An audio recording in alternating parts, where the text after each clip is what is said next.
Yeah, they were supposed to end their injury rehab assignments yesterday with Frederick in Wilmington, and the game was rained out, so they worked out at Camden Yards, and they're doing the same thing today. It may be as we speak right now, and then they're going to have to come off the DL on Thursday while the team's off, so we could have roster moves even though there are no games being played, because their time's up here, and we may actually get an announcement post-game today of one of the corresponding moves, but they do have to clear spots, assuming they're keeping both guys, and all indications are they're going to do that.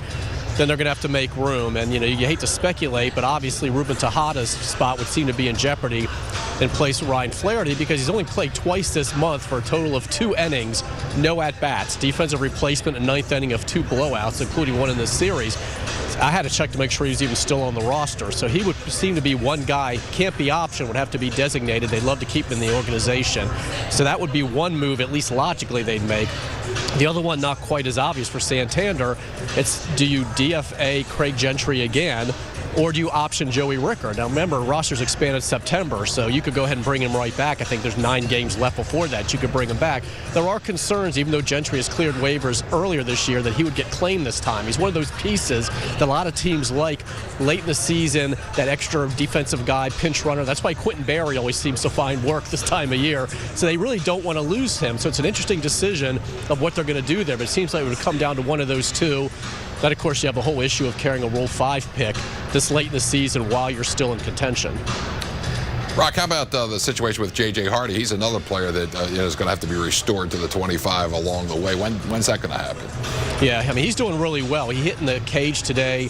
He's been throwing, taking ground balls. He thinks he's going to be able to take live BP on the field Friday at Camden Yards. He's still got to go on a rehab assignment, so I can't see him joining the roster until September when they expand. He even said a few days ago he's really aiming for September. There have been no setbacks. It's just a process. So even though he was eligible to come off on the 18th, that seemed awfully ambitious for a guy who still hasn't played in the game and has been out for a couple months now. So you could just add him to the expanded roster. But then, of course, the big question, does he get his job back, as Buck Showalter seemed to indicate earlier, or do you stick with Tim Beckham, who, of course, is hitting so well right now? And that's going to be a tough call. Roch, how about the situation with Adam Jones? Is he in the lineup today? He's not in the lineup, but he's okay. I know everybody kind of holds their breath. He fouled another ball off his foot last night, as he always seems to do, and then he punched a single into right field, as he always seems to do in those situations after hopping out of the box in obvious pain. But Buck just wants to rest him today, get him off his feet. And the two choices were you can DH or you can sit. And he did run it past Adam. He said, look, those were our two options. And, Adam, Buck said when he almost agrees with you that a rest day would help, and he stressed almost, then you know that he's pretty banged up. He's available to play. He could come off the bench if needed. He could pinch hit, whatever.